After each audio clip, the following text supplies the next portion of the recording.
Ladies and gentlemen, approval rating is more or less determined by media coverage. That's just a fact. You had 92% negative media coverage during a time when we had record low unemployment and wages increasing with Trump. So generally, a president is judged by the economy, okay, by foreign policy achievements like being the first president to step foot in North Korea, to begin détente between North and South Korea. You could disagree with his foreign policy. You can't say that Trump didn't accomplish great things. The negotiated deal that he was able to achieve, had Biden implemented that January 21st, a day after his inauguration, we wouldn't be in this mess. This is the lowest point. This is one of the worst times in U.S. history. We have 10,000 plus Americans stuck in Afghanistan, and we have 70,000 total in terms of the Afghans and people who work there that deserve to be citizens. I want every Afghan that helped us and, anyone who risked their life to help Americans there for the past 20 years to become a citizen. But in total, we have 70,000 people, according to one estimate. And that's including over 10,000 Americans. Check out my segment prior to this one. There's a mom who is trapped behind 20 checkpoints just to get to the Kabul airport. This is a catastrophe. And Biden is 100% at fault because he wanted to spite Trump. But before all of this, he was being propped up by every conceivable possible advantage. Even now, the ratings are nonsense for both Biden and Trump. Trump is a lot more popular than what the ratings show, even in Rasmussen, and Biden is a lot more unpopular. You can look here, and it says the Rasmussen ratings for Biden, 46% of Americans approve of him, and 42% approve of Trump. Now, for Trump, that's from 38 to 42, and it actually hit 45 the other day. But Biden, the aggregate numbers show him at below 50%. Do you mean to tell me that you could put 100 people in a room or an auditorium and 50 of them will say Biden is doing a good job? Are you kidding me? That's not happening. There's no way that half of the country, so he dipped right below like 48, 49%. There's no way that half of the country thinks Biden's doing a good job. The half of the country that approves of Biden, they have defined themselves as doing anything opposite of Trump. Trump has broken the Democratic Party and the spirit and the logic and reasoning skills of morally superior apoplectic liberals. By the way, we're over 184,000 subs. It's because of you. Yes, we went right past 184,000 subs. We're going to get to 200,000 very soon. Ladies and gentlemen, there's a super thanks below right next to the like and share button. To the super thanks, thank you so very much. There's a super thanks, and there's a if you want to support my voice long term, my work long term, the Patreon is below in the pinned comment. By the way, I was published in the Jerusalem Post. The opinion piece is below. Democrats will turn on Fauci before 2022. Read that. Please share it if you enjoy it. But the best thing you could do for this channel, the best thing you could do for me if you enjoy my viewpoint, is tell like 2 or 3 people this week or tomorrow about this channel. We'll get to 200,000 subs by next week. If everybody can do that, just tell 2 or 3 people who might enjoy my thoughts or my views about this channel. We'll get to 200,000 subscribers, and I appreciate your support. I don't have $20 million in venture capital funding like the Democratic Socialists, who are experiencing a discrimination case, by the way. Anyway, I can't thank you enough for your support.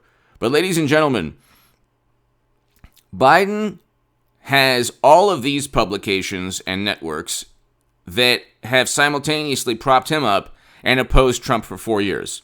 So when I say the names, understand that they propped up Biden and the Democratic Party. They were an extension of the Democratic National Committee. This is not hyperbole. They were an extension of the Democratic National Committee. They worked as Democratic operatives, essentially. Journalism became oppose Trump. That's it. Now it's grudgingly accept that Biden is a complete and utter catastrophe and failure and an absolute disaster. So the Washington Post, the New York Times, MSNBC, CNN, Vanity Fair, Esquire, BuzzFeed, Daily Beast, Raw Story, Mother Jones, you can go on forever, Rolling Stone, you can go on forever.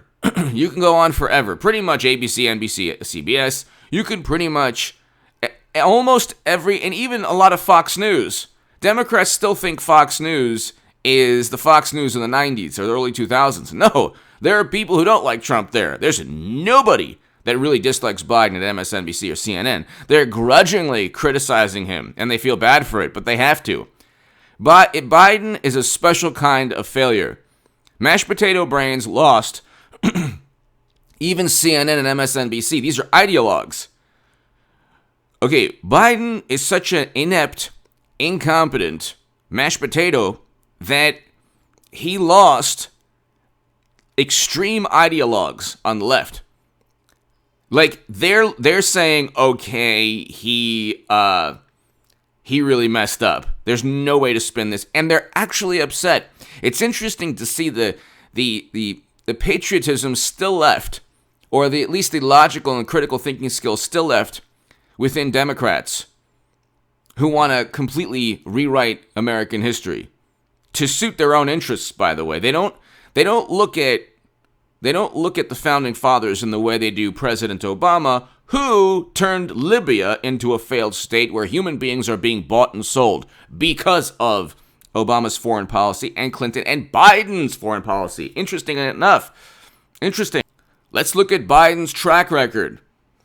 WMD, and then Bush, Cheney, and Rumsfeld, and he worked alongside Bush. When people blame Bush, as they should, because it's all his fault, and the Lincoln Project, the same Lincoln Project that disparaged triple amputee war veterans, Vietnam veterans, heroes, Max Cleland, who opposed marriage equality, wanted a marriage amendment, when morally superior liberals retweet the Lincoln Project or Bill Kristol, they don't understand they're dissing themselves. They don't understand that they're actually promoting the same people who opposed pretty much everything they claim to stand for. But you cannot blame Bush without blaming Biden. Biden voted alongside Bush and Clinton. By the way, this is interesting. Hillary Clinton would make a better president than Biden. Okay? Here's why. Although she'd be more militant, and I would oppose that, Biden is neither militant nor a dove. He's incompetent. So at least Hillary Clinton would have been competent. She probably wouldn't have, which would be a tragic failure in and of itself, but she wouldn't have removed Americans. She would have just completely disregarded Trump's negotiated peace deal sanctioned by the United Nations. Okay? Where even the adversarial group there said, fine, you take your time until May 1st, but you have until January. Like, it could have been a methodical evacuation. Everyone could have been evacuated, which had to happen. We shouldn't stay there forever.